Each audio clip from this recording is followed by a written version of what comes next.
STF ने gangster कौशल चौधरी के साले को विदेश से डिपोर्ट किया है। क्या कुछ ये पूरा मुद्दा है? मेरे साथ इस मुद्दे पर बातचीत करने के लिए एसटीएफ चीफ सतीश बालन जी हैं। सर, क्या कुछ ये पूरा मामला है और किसको डिपोर्ट किया गया है? एक गौरव गडोली है जो कौशल चौधरी का साला है। इसको हमने गिरफ्तार किया जयपुर एयरपोर्ट से। ये इसके खिलाफ 6 मुकदमे दर्ज है। 3 विदेश जाने के पहले है, 3 जाने के बाद है। और 2 मुकदमे ऐसे है कि जो रेवाड़ी में एक निजी हॉस्पिटल में फायरिंग कराए इन्होंने एक्सटॉर्शन के लिए और 2022 में, और एक यहाँ पे सेक्टर 50 में फायरिंग किया है। दोनों कौशल के कहने से किया है। और उसके बाद पहले हमने कौशल को दुबई से डिपोर्ट कराया है। और ये 2023 अक्टूबर में साहिल यादव के नाम पे बरेली से अपना एक पासपोर्ट बनाया है नकली दस्तावेजों के आधार पे। वहाँ से फिर ये दुबई चला गया। दुबई में वीज़ा एजेंट का काम करता था। वहाँ से जॉर्जिया गया, वहाँ पे फूड डिलीवरी का काम करता था। सो दोनों देशों के बीच में वो आता जाता रहता था। लेकिन हमें पता चल गया कि 6-7 महीने पहले इसका नकली पासपोर्ट का उस पर कार्रवाई करते हुए जो हमारे जो कोऑर्डिनेशन सेल है वसीम अकरम है उनके अंडर, वो उन्होंने इसका सब कुछ कार्रवाई किए हैं। जो LOC इशू करवाना, RCN करवाना, इंटरपोल रेफरेंसेस देना, सब कुछ CBI के माध्यम से जो कुछ होता है वो सब कुछ कार्रवाई करवाई।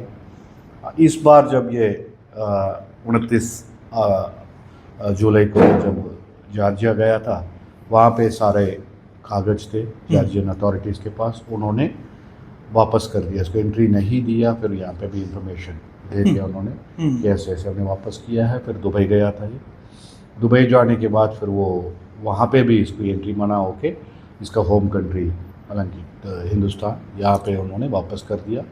तो वो जयपुर का टिकट बुक करके आया। जयपुर में हमने कल रात को डिटेन किया वहाँ के एयरपोर्ट अथॉरिटी में। हमने फिर रात को ही टीम भेज के इसको गिरफ्तार करके लाया। कब संपर्क में आया था सर गैंगस्टर कौशल चौधरी का, और क्या ये विदेश में बैठकर गैंगस्टर कौशल चौधरी के गैंग को ऑपरेट कर रहा था? किस तरह से ऑपरेट कर रहा था सर? ये 17-18 में आ गया था। ये साला है इसका, जो मनीषा का भाई है, जो इसकी वाइफ है। तो तब से इसके संपर्क में था। सो यहाँ तो उसके कहने से ये 2 बार किया जब ये दुबई था। तो उसके बाद ये वहाँ बैठ के, तो हमारे पास इंफॉर्मेशन ये है कि जॉर्जिया में ये वो कहते हैं ना डब्बा का, वो कराता था। मतलब डायरेक्टली मतलब ट्रेस ना हो इसके लिए जो कौशल की जो भी कॉल से उसके गुर्गे जो बाहर बैठे हैं उनके कॉल कौशल के नाम पे आते थे। वो सब कुछ ये मैनेज कर रहा था। और इस वजह से इसके खिलाफ 111 के जो ऑर्गेनाइज्ड क्राइम के जो ये BNS के जो सेक्शन है उस पर 3 मुकदमे दर्ज है। पंजाबी सिंगर को भी इसने धमकी दी थी। वहाँ पे भी एक वीडियो वायरल हुआ था जिसमें फायरिंग करता देखा जा रहा है। ऐसी कोई जानकारी कि अभी तक की पूछताछ में सामने आई है सर आपके पास? देखो जी, अभी हमने एयरपोर्ट से लेके अभी लाए हैं। इससे जो प्रारंभिक की जो पूछताछ है उसमें जो इंफॉर्मेशन आए वो आपसे शेयर कर लिए। पंजाब पुलिस से संपर्क करेंगे इसके खिलाफ, वहाँ पे कोई मुकदमा है क्या, वहाँ पे कोई ऐसा धमकी दिया है क्या, तो उसको भी इससे कन्फ्रंट करेंगे, इससे और पूछताछ करेंगे। तो जो भी आप पूछ रहे हैं, चाहे वो उसने वहाँ पे भी विदेश में भी कोई वारदात किया हो और पंजाब में इसने किस किस को धमकी दिया हो, इस सब के बारे में हम पूछताछ करके आपके पास जो भी सूचना आएगा उसको हम शेयर करेंगे। अभी तक की जानकारी में कितने मुकदमे दर्ज हैं इसके खिलाफ सर, दिल्ली NCR में या फिर गुड़गांव में? अब ऑन रिकॉर्ड हमारे पास 6 केसेस आए हैं सामने। तो और हम खंगालेंगे तो और केसेस आएंगे। पंजाब से कोई केस अभी फॉर एग्जाम्पल हमारे पास नहीं है। वहाँ पे किस पे इसको को एक्यूज बना रखा है पंजाब से पता करेंगे, फिर उन केसेस पे भी इसके बारे में। बीते कुछ सालों में कितनी गिरफ्तारियां मुमकिन हो पाई हैं सर STF के प्रयासों से विदेशों में बैठे गैंगस्टर्स की? विदेशों में जो बैठे हैं, जो इस 1 साल में हमने 13 जो फ्यूजिटिव से उनको डिपोर्ट और एक्स्ट्राडिट करवाया। मतलब ये 13वां है। Is the 13th man who has been deported. और इसके अलावा कम से कम 8-9 लोग बाहर की जो विदेश की जेलों में डिटेन करवाया रखा है। उनके साथ भी इसी गैंग का एक और है, हमें अफ्रीकन एक कंट्री में हमने डिटेन करवाया है। और US में भी है, कुछ रशिया में भी है और आर्मीनिया में भी है। सो ये कई देशों में हमने डिटेन करवा रखा है, उनके साथ पत्राचार चल रहा है, जो डिप्लोमेटिक चैनल है, जो केंद्रीय सरकार जो करना है वो कर रहे हैं। सो जल्दी हमें उम्मीद है कि हमें उम्मीद है कि इसी महीने में एक और आ जाएगा यूएस से। सो काफ़ी हमारे उस लाइन पे काम चल रही है, काफ़ी क्रिमिनल्स को हम लाने हैं। 4 मोस्ट वांटेड अपराधी ऐसे हैं जिसके बारे में डीजीपी हरियाणा को आपकी तरफ से लिखा गया है, उनके खिलाफ इनाम जारी किया जाए, इसके लिए भी लिखा गया है। कौन वो मोस्ट वांटेड अपराधी हैं, कितनी बड़ी चुनौती हैं और क्या कुछ वो इनाम की राशि है सर? हाँ, ये माननीय महानिदेशक हरियाणा पुलिस के आदेश से हमने एक प्रपोजल भेज रहे 4 जो जिनके बहुत ज़्यादा कॉल्स आ रहे हैं आजकल।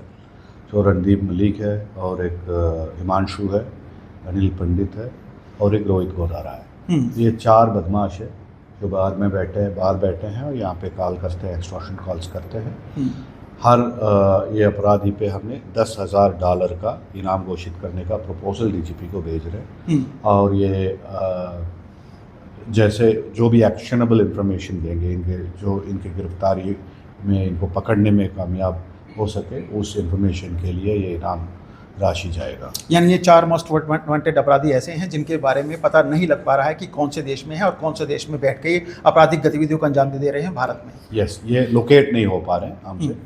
सो हमारे प्रयास जारी है, लेकिन इससे हमें उम्मीद है कि कुछ हमें सूचना मिल जाएगी। तो ये मेरे साथ एसटीएफ के चीफ हैं सतीश बालन जी, जिनका कहना है कि बीते 1 साल के दौरान 13 ऐसे दुर्दांत अपराधी हैं जिन्हें कि विदेश से डिपार्ट कर यहाँ पे गिरफ्तार किया गया है और 4 ऐसे मोस्ट वांटेड अपराधी हैं जिनकी की लिस्ट भेजी गई है पुलिस महानिदेशक को, जिनके के $10,000 का इनाम रखा जाए। उनके बारे में जो भी जानकारी मुहैया कराएगा उसको ये इनाम राशि सौंपी जाएगी। काफ़ी बड़ी ये उपलब्धि है गौरव गड़ौली के तौर पर, जो कि विदेश में बैठकर गैंगस्टर कौशल चौधरी के गैंग को ऑपरेट कर रहा था, डब्बा कॉलिंग के जरिए तमाम तरह की एक्सटॉर्शन मनी मांगने का काम कर रहा था। हालांकि अभी शुरुआती पूछताछ है और धीरे धीरे जैसे जैसे पूछताछ होगी वैसे वैसे खुलासा होगा कि इस दुर्दांत अपराधी ने विदेश में बैठकर कितनी ऐसी और संगीन वारदातों को अंजाम दिया। कैमरामैन प्रवीण कुमार के साथ नीरज वशिष्ठ, गुरुग्राम, आज तक। गर्मियों की छुट्टी होने वाली थी, मेरे पापा आने वाले थे, तो हम लोग सभी खुश थे। तो मैं बेड पे चढ़ के डांस कर रहा था, लेकिन वो पहले ही आ गए। प्लीज तो मैं उस समय तो कंटिन्यू नहीं कर सकता था ना, तो फ्रीज फ्रेम टाइप का हो गया। कसम पैदा कर